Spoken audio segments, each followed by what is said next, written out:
Hi, everybody. I was expecting an intro, but there's not going to be one, so I better do the intro. So yes. Thank you very much for being with us today, Vikram. Really appreciate you making the time. In terms of myself, I'm Matthew Goulden. I'm from Lighthouse. I look after the Distribution Insight business division. And yeah, we're going to be talking about Vikram's thoughts about the hospitality industry over the course of the next 20-25 minutes. So thank you for that. Towards the end, we're hoping to have a bit of Q&A. So if you have some questions, do start thinking about those now, and hopefully can put Vikram on the spot later on. Okay, good. In terms of the session, it's meant to be an informal session. So I was thinking, I don't really want to ask Vikram about his bio, his achievements, all of that. We can all read that. But I thought I'd just ask you. You can just go on LinkedIn. Yeah, exactly. You can go on LinkedIn. Yeah. Well, speaking of which, though, I wanted to ask you something about you that we wouldn't find on your LinkedIn profile that you'd like to share with us. What you won't find on my LinkedIn profile. Of course, you're going to find a lot of revenue management and distribution experience on my LinkedIn profile. What you won't find is how I'm passionate about the aviation industry in general. You'll find snippets of that, but also what you won't find is maybe a passion for gin, and perhaps some old Wedgwood porcelain, which I collect. So it's you won't find that on LinkedIn. I know everybody has their own thing. Mine is porcelain teapots. Very good. I was going to say you must have enjoyed today's conversation, all the aviation speak. Yes. Yeah. I have lots of thoughts on NDC, which I'm about to share. So yeah, I think we'll be. So please, I hope you're braced for it. So here we are, January 2024. Time for a bit of a retrospective. Yeah. Let's have a think about 23. What were some of the challenges? What were some of the successes? Yeah. And I hope I'm speaking for a lot of the hoteliers in the room that I constantly talk with.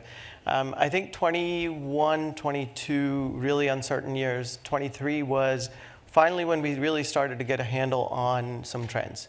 We finally started to think about, okay, this looks a little bit more predictable. This looks a little bit more that I can handle. This is what our revenue systems can cope with, our distribution systems can cope with. And as you know, a lot of innovation was kind of put on hold for 3 or 4 years. And a lot of people in this room, who depend on that innovation and who depend on the next big thing in the distribution world, were sort of wondering, okay, well, when do we kickstart some of that? It's been a slow start. So 23 was really the first time we got to experience or find some bandwidth to think about other things than just, how am I going to get back to demand? That was like the number one thing. How am I going to get back to the numbers that we had?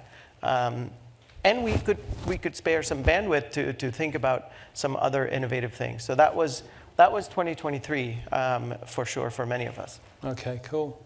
And how about 24? How's 24 shaping up? So I think 2024, if any of the previous presentations were to go by, demand is already starting to slow down. So here we go again. Let's just, put on our hats on how to grow demand and what can we do and which segments can we impact and what are we going to, how are we going to start to win with competition, not just sort of, all boats rise with tide. So I think that has become the big focus of 2024 is what do we do in the first half of 2024? The second half I'm not worried about. The second half, all indications are the soft landing, the interest rate cuts, all of that is going to come in the second half of the year. But in the first half of the year, what are we going to do in order to figure out, demand where it is and how we're going to capture it? So that's and I look at everybody in this room. The partners that we have that are here probably to listen. That I don't see anything about them, but of course, obviously with your help and with certain initiatives that the hotel chains are kickstarting, there were a lot of learnings from the pandemic, by the way, that most hotel companies are now starting to put really into practice. So think about, what we learned in the pandemic about the longer weekend, what we learned about Thursdays and Sundays, what we learned about, how people buy travel, what we learned about the same traveler with two different purposes, the mixing of different trips, all of that is now starting to come to fruition. And so if you thought hotel companies were sort of, were looking at that trend, capturing that trend, reacting to that trend, and moving on, that's not really what is happening. What most supply companies now, most hotel companies now are thinking about, well, how do we actually take those learnings and influence demand? What we actually saw was that you can influence demand in the market. And so we're saying, how can we now influence demand for that longer length of stay? I'll give you a quick example. Mm-hmm. I was in Florida not too long ago, and this is a brand chain hotel. It was not a Wyndham; we were sold out. But what I saw was there was this gentleman who was coming there. This was a beach location, beachfront. He had a monitor, and he would bring his monitor down onto a table, a high top table, just a little off the side to the lobby, and he would sit there and work every day. And in the evening, the monitor would be gone. And at first, the first day I saw that, I thought that was sort of like a business center, a hotel computer that somebody was accessing, and that was not true. This gentleman actually had brought a monitor. And so the third day, I actually asked him, I was like, good to see you, but I love the whole setup that you've kind of made for yourself. And he's like, it's the best trip I've had in a very, very long time. Wow. I actually I brought my own monitor because I can work during the day. My wife and kids are away, they're having fun. And then the minute I turn my computer off, I'm with them.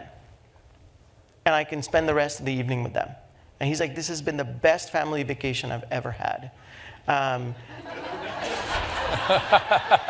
I don't know what to make of that, but the point is that not only are people coming up with creative ways to make their find that right balance, and that is transcending into travel. So how people travel, and if you thought an office was a desk was not so much more important in the new hotel room, guess what? It's back important again. Because people want to work from their hotel room now and then go out and party later because they're traveling while they're working as well. So that's something that hoteliers are working on for 2024, which I think will accelerate. The other trend, most of them were covered earlier today in the sense that we will see some regulation coming through in many, many different aspects. What I also learned today was that taxes are incredibly confusing, and they will continue to get more confusing. So I think 2024 is going to be where brands need to support hotels, brands will need to support sort of their franchisees, plus, in sort of sorting this landscape. But there was a lot of interesting talk about NDC and the new standard. And I think 2024 just might be the 2012 for airlines, as Ty was saying earlier, that we eventually come and get to this. So I'm really hoping that becomes a... You think that's a reality, that we could all, as an industry, formalize and standard? Well, so here... I don't know. So let's think about this, because what Ty said was something I caught on, which was very, very interesting, was he said, IATA, for the airlines, they have to vote on these resolutions, and once they're passed, the airlines actually have to abide by them. Yeah. Well, imagine a resolution passed here by HEDNA today, and how many of you are going to go back and abide by that? Or does that even count? And I'm just being very realistic about it. HEDNA, HSMAI, these two organizations are doing incredible work, but do they have the teeth to actually get that done? I think also the remit is different, isn't it? It's a standards, it's a entity with executives voted in there and fully funded by the airline organizations as well. So Yes, I mean, I think it's up to the industry to figure out what the remit of these organizations is and whether we can get, and I would say that most hoteliers in this room will agree that some sort of standard is needed. Because if you think about how we are creating hotels and partners, all of us in this room, how we're creating our moats for our businesses are around, difficulty in technology and integration. I love a time going back to sort of the 60s and 70s, the phone switchboard. If you remember, plug from here and put the plug here and connect the line and pull the plug here and put the plug here. God, if I could do that with my distribution, wouldn't that be amazing? I'd love to go to that switchboard. But I don't have that switchboard because those plugs don't fit in there. They are all of different sizes. And so if we had NDC, now really we could plug in whatever we wanted. And then the interesting thing is, then the value proposition really falls on the caller in that instance. Right? Then the value proposition falls on all of us to think about, how are we really going to sell to our end users, our buyers, our travelers. And we're all in this together. I'm not singling out any sort of partners or hotels or suppliers. This is literally for everybody. Then your value proposition becomes what you stand for rather than, this sort of moat of, complexity. I'm not going to tell you who I distribute to, by the way. Yeah. And by the way, it's going to be so difficult to connect to me, and it's the only connection you're going to have. And that just, all of that is, I think a change is needed where we can be truthful to each other. Okay. And it just needs saying. So you mentioned partners there, and I was thinking when this session was originally billed as a hotelier's perspective. Yes. And in this room, you've got demand partners, you've got tech companies, you've got hoteliers of various scales. I mean, it would be interesting for all of us to understand what is a hotelier's perspective, or what is a global chain's perspective, or specifically Wyndham's. Yeah. What do we need to take away in terms of understanding your perspective? So understanding the perspective, and Wyndham is also in a little bit of a unique situation. I mean, we have 9,000 hotels around the world, and 8,999 are franchise. And I think the last one probably got sold yesterday. So there you go. We're all 9,000 franchise. Interesting thing also about Wyndham is that we have our owners, per owner, they're 1.05 hotels, which means that we're close to 8,000 owners that we're dealing with. So it's a little bit different from the managed side, but still, we still represent the brands, the management companies, the hoteliers still represent, the hotels, and what we power for them, the distribution that we power for them becomes sort of why they do business with us. Mm. So one couple of things I'd like to think about, from a hotelier's perspective for the room is most hoteliers, this is the number one thing I will tell you, the most hoteliers and people in these situations like me, like my colleagues who sit at other chains, we are extremely innovation forward. By the way, for most of you, it may not seem like that. Some of you might say, well, that's not true. That's BS. Because I've had a meeting in your hotel company, and we sat in the meeting, and you said you couldn't do this, this, this, and this. Well, that's not necessarily the view of the person sitting in that seat. Most times, there is some sort of other limitation because our companies are so big, because our technology stacks are so different, because there is legacy, and if you pull, it's like Jenga, if you pull one out, you don't know what's going to topple. And so while we may want that innovation, so one thing is, please don't confuse that narrative with the actual person who's sitting there who truly, truly wants innovation. Most of us do. So keep at it, right? Keep at it. Eventually, we will get through to finding a solution that actually works for each of those companies, and eventually you're going to get the company to get through to that innovation. So that's my number one takeaway, for everybody, all the innovators in this room, is that. The second takeaway, I think, is that capital budgets, as you all know, are limited. And the real question that we face today is, what does the company think is most important at that time? And I'll give you an example. Right now, what is happening, I'm up against capital funding for a project that has to do with our loyalty program. Mm-hmm. Incredibly important enhancement that needs to be done for our loyalty program. That's just going to completely blow their experience out of the water for our Wyndham Rewards guests. But at the same time, there's a distribution enhancement that I want to do, which is going to make life easier for me, all my partners. It's going to make, it's going to absolutely drive a ton of business. Both are important priorities. So here's what's going to happen.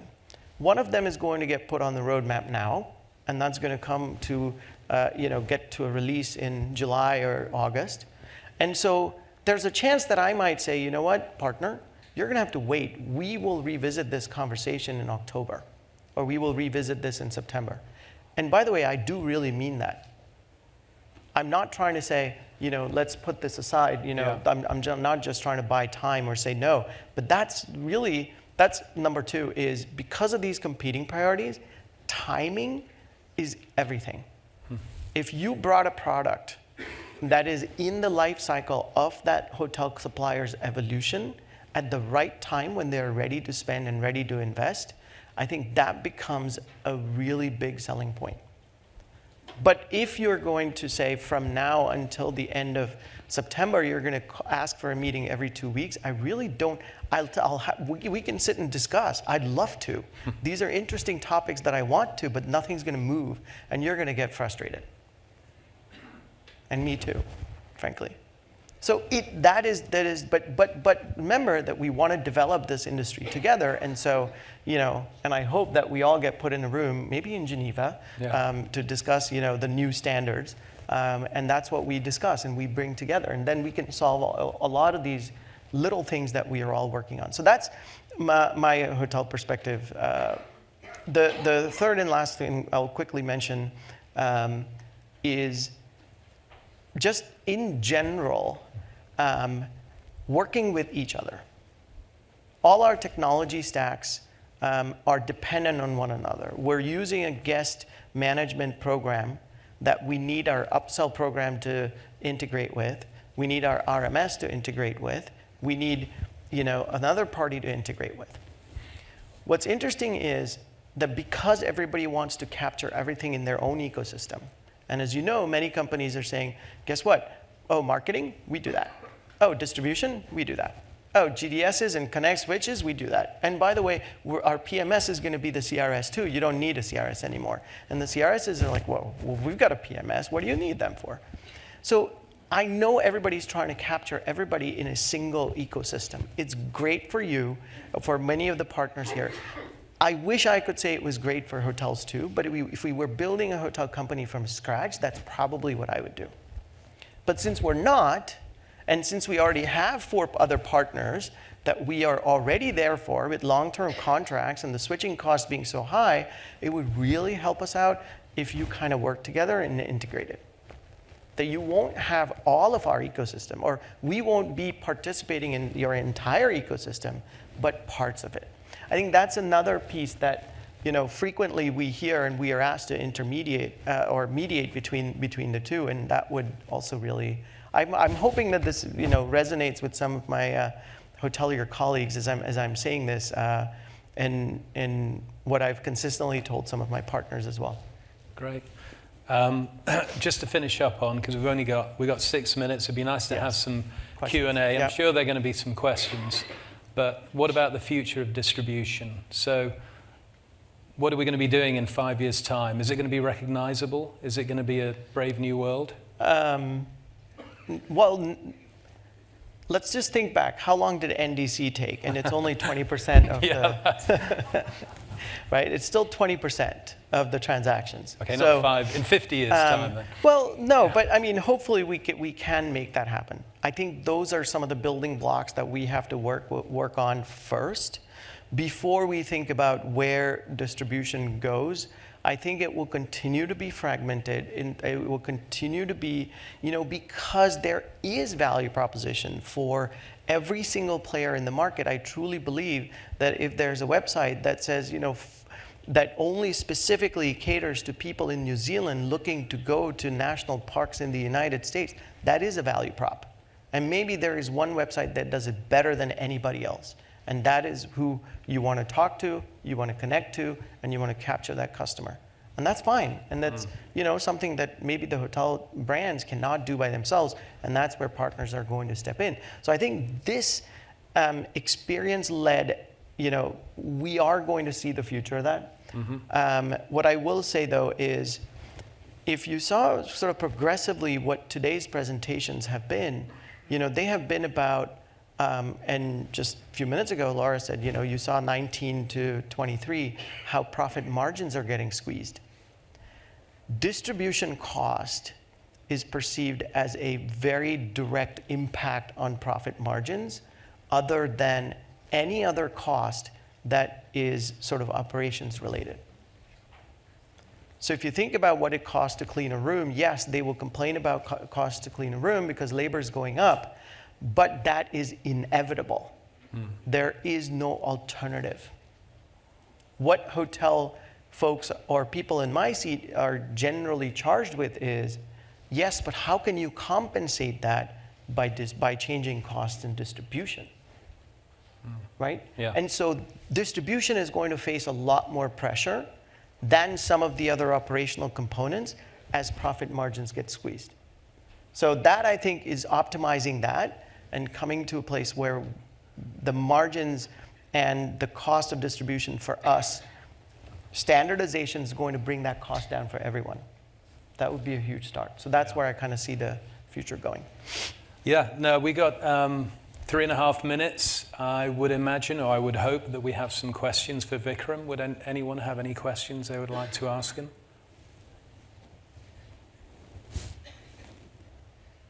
Doesn't look like it then. Doesn't look like it. No? Last chance? Okay, well, in that case, I'm going to ask you what was billed as well in this session, which is about your takeaways from the event so far. Yeah, so so we'll just quickly wrap up with just key takeaways. In my opinion, I think HEDNA, HSMAI, both HEDNA particularly. I mean, the work that is being done, the content that I've seen in this HEDNA has been absolutely fantastic in terms of having we're talking about the real issues that we have dealt with. We just have to find a way now to make progress. And I know things, get in the way, such as, we need a lawyer in the room. By the way, I'm married to a lawyer, so there's always one in the room at home. But within all those constraints, we still need to figure out a way to make real change. We talk about things a lot, and I know some of us feel that. We talk about it a lot, we discuss it a lot, but how do we actually make that change? And I think today was evident that we are on our way. I have not felt so encouraged, in some of the previous conferences that I've attended, not just HEDNA, others as well, but today was a real sort of, we are tackling the topics head on, and we're ready to make that change, which will be led by the people in this room. Fantastic. Well, that's a very positive, optimistic note to finish on. So thank you very much, Vikram, for sharing your thoughts with me and everybody else. Greatly appreciated. So thanks again. Matthew. Thanks so much.